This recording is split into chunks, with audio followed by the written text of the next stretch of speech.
dadka degan Nairobi ila baan si foodo la bilaabo foodo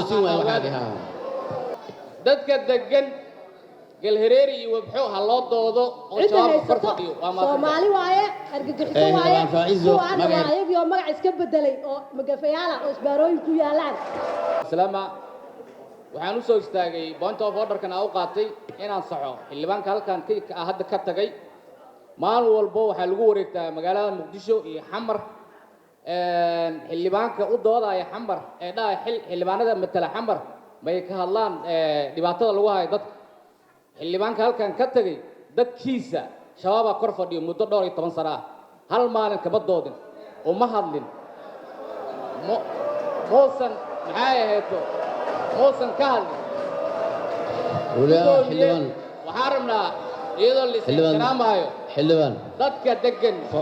فوضى واحد كون مثلا يزون فريسو dadka degan Nairobi إلا بالله ما قاعد نقاري أنا سينا أديك ما مابسلي داهر وفريسو تكاني معمولة يا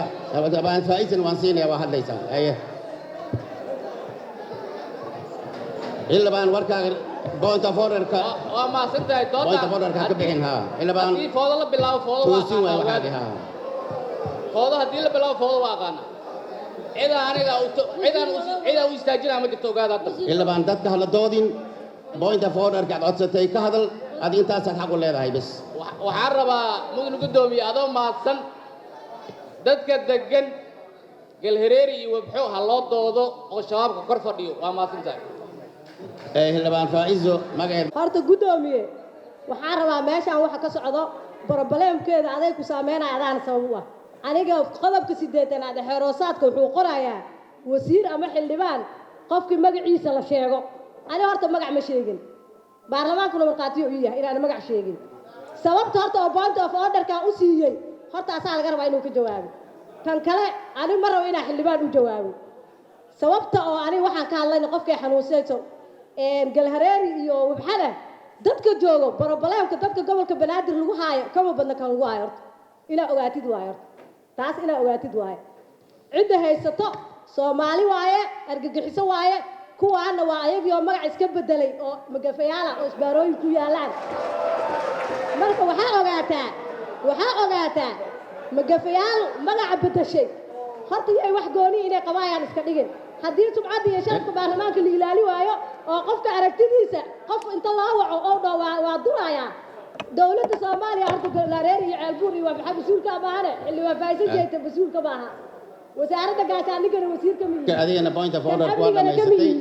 shaqadina ka dhameysatay ha dawladda iyo xukuumadda arrinkaas laga rabaa ay shaqadooda tahay haddii aadan aqoonin xildhibaanku uu soo aqooni wuxuu ka shaqeeyay wixii loo diro waa ceeb inuu soo istaaga waana maasantii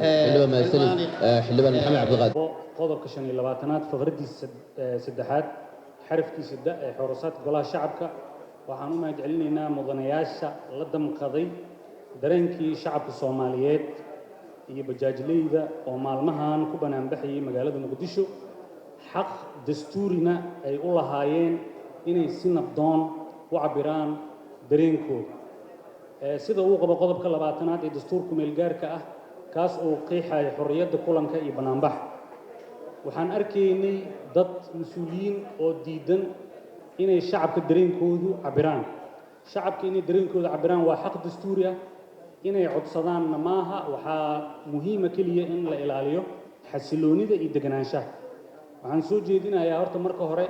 dadka loo magacaabayo xilalka dawladda inay dastuurka dalka bartaan horta iyo xeerarka dalka u yaal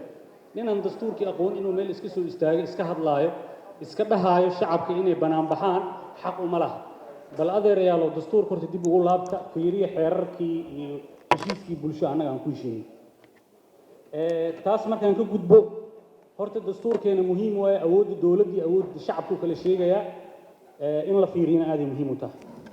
markaan u gudbo doodda ah in canshuurta si guud muwaadinka Soomaaliyeed dawladdiisa inay ka qaado xaq ayay u leedahay dawladda Soomaaliyeed qof diidanna ma jirto shacabka Soomaaliyeed iyo wakiiladoodana diyaar u yihiin taas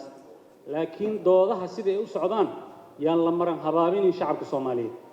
canshuur cid diidan aniga had dadka mooshinka soo gudbiya aan ahaa xildhibaanka inta ka aqrinay canshuurta inay dawladda qaado waa rabnaa laakiin waxaa su'aal ah inaan isweydiinno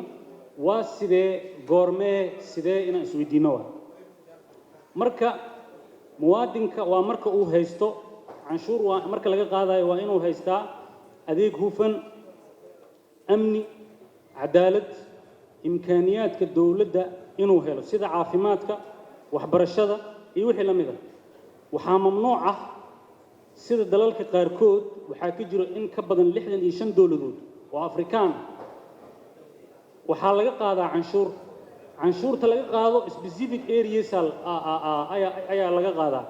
tusaale oo kale marka specific areas maxaa ka mid ah lagama qaado canshuur daryeelka caafimaadka lagama qaado canshuur waxbarashada lagama qaado canshuur cunooyinka qaar ee wax soo saarka sida galeyda masagada iyo wixii la mid ah marka sidoo kalena adeegyada korontada iyo biyahana canshuurtoodii waa la dhimaa oo waa la yareeyaa dadkii la rabay inay ka hadlaan annaga waa cid kaloo ka hadlaysa ma jirto taas waxaan arkayay marka mudanayaal oo qorayay qoraalladaasoo ay dhahayeen dowladaha East African Community bulshada bariga Afrika canshuurahoodii way naga badan tahay bulshadaas oo canshuurahoodii naga badan waxay haystaan number 1 adeeg waxbarasho oo lacag la'aan ah waxay haystaan caafimaad lacag la'aan ah waxay haystaan amni oo lagu kalsoonaan karo hoteeladana laguma qarxiyo annaga waxay kadib gadaal fiirinayaan goormee la soo galayaan leenahay midda kale taxiskooda waa national annaga taxiska canshuurta ayadoo dowladda xaq ay u leedahay taxiskeena national maaha local waa canshuuran Somaliland laga qaadaynin oo bangiga dhexe ama wasaaradda maaliyadda aan ku dhicin canshuuran laga qaadaynin Puntland canshuuran laga qaadaynin Jubaland waxaan taladaas ku soo jeedinaynaa oo fursadan ka faa'iideysanayo horta bahasha national ha laga dhigo koonfur galbeed iyo hirshabelle ayagana wadadii ku soo jiraan marka taas waxay u dhigantaa waa socon weyne aan roorno mudane gudoomiye marka waxaa hooyigayga iigu yimid xalay ganacsato aan matalo oo ka ganacsata gobolka Banaadir si gaar ah cabashooyin badan ay ii soo gudbiyeen cabashooyinka ay ii soo gudbiyeen cabashada ugu daran waxay ahayd ganacsatada gaadiidleyda gaadiidka taga magaalada Baydhabo wuxuu ku tagaa mudane gudoomiye $6,700 lacagaha way ku qanacsan yihiin canshuurta inay dowladooda siiyaan canshuuro waxaa jiraan qaybo kala duwan oo laga qaado sida $10 ka bilaab oo degmada habdhoore wasiiradii xagga baashaalaya u jeedaa soo annagana waan aamusinaysaa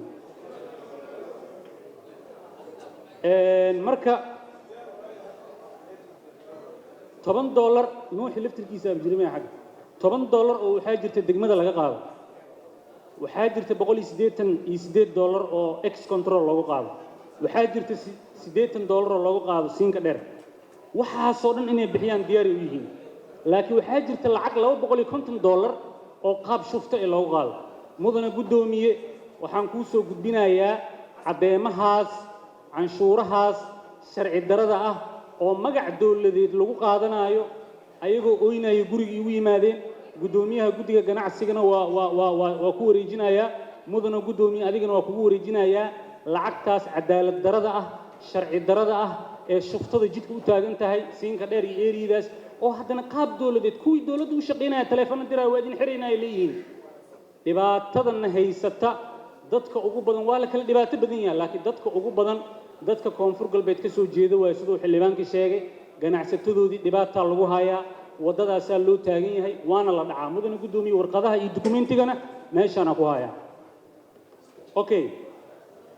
waxaa jiray marka nin macallinkeyga hadda ka hor wuxuu igu dhahay meel walba waa u sakiinta haddaad liqdo afka aad geliso intaa liqaysid digestionka markay marayso waa sakiin oo way ku saraysaa calooshii markay tagto waa sakiin markaad isdhaahdo matag ama matag sakiintaas ku tuf ayaduna waa u sakiinoo dib haddaa u soo celinaysa saxaro ku saar haddaa istiraahdo waa u sakiin calooshii hadday isaga jirta sakiintina waa u sakiin oo mindhicirihii large intestine small intestinekay kaa googoynaysaa shacabka soomaaliyeed gaar ahaan shacabka gobolka banaadir meel walba waa u sakiin dhiig miirataana ku habsatay mudane gudoomiye marka dhiig miirata ku habsatay markaan dhahay dhalinyaradii fursad uma hesho shaqo abuur fursad uma hesho dhalinyaradii waddan ganacsatadii dhibaataa lagu hayaa oo aan kala joogsi lahayn kuwii qaxootiga oo cararay dalka oo qurbihii aadana dib in loo soo celiyo waxaa la sameeyey hay-adda dib u soo celinta qaxootiga laga samaystay kuwii dalka joogayna dhibaataa lagu hayaa kuwii dhintay meetada xataa kuwii dhintay qabuuraha ku jira lafahooda la faagayaa waa yaabanahay dowladnimada adeerayaalow saas ma ahan waxaan soo jeedinaynaa in dowladnimada la toosiyo baarlamaanka federaalka soomaaliyana waajibaadkiisa dastuurigay ka mid tahay inuu dowladnimada toosiyo gunaanud mudana guddoomiye waxaana fiirinaya shacabka soomaaliyeed waxaan nagala sugayaa go'aan midaysan maanta shacabka soomaaliyeed yeena niyad jebinin maanta shacabka soomaaliyeed wax kasta oo ay xaq u leeyihiin ama dowladooda ay xaq ugu leedahay aan qaraar baarlamaan oo midaysan aan ka soo saarno go'aankaas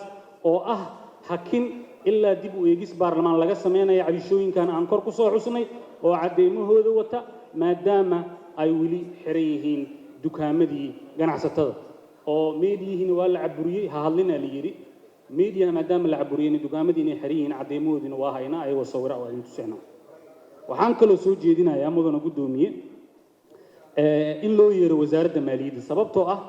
go'aan aan ogeyn baarlamaanka jamhuuriyadda federaalka soomaaliya in agaasimo waaxiid uu warqad iska soo qoro waxay dhaawac ku tahay sharaf darana ku tahay jiritaanka dowladnimada caalamkana wayna fiirinayaan mudana guddoomiye waxaan soo jeedinayaa in wasaaradda ganacsiga la hor keeno goloweynaha si su'aal aan ugu weydiinno dhibaatada shacabka soomaaliyeed lagu haayo gabagabo horta marka hore waxaan kaloo bogaadinayaa guddiga ganacsiga iyo warshadaha oo ah guddiga ugu shaqada badan guddiyada baarlamaanka oo isku darsadeen aqoon waayo aragnimo iyo dareen mas-uuliyadeed waxay si waafi ah oo daahfurnaan ugu jirto ula xisaabtamaan wasaaradaha hoos yimaada baarlamaanka 11aadna way ka tilmaaman yihiin guddiyada kale guulaysta shaqada aad wadaana sii wada gabagabo hebel waan jeclahay runta iyo cadaaladda ha ugu tegin hebel waan necbahay runta iyo cadaaladda ha ugu tegin nafsadaada haddii ay kula gasho cadaaladda runta u sheeg ee ku canaano inay wax si kaa yihiin nin jeclaysi iyo nin necbaysi ma laha cadaaladda qabriga 2 mitir aanan qabiil kulama gelayo camalkii wanaagsanaa ee aad samaysatay ayuu kula galayaan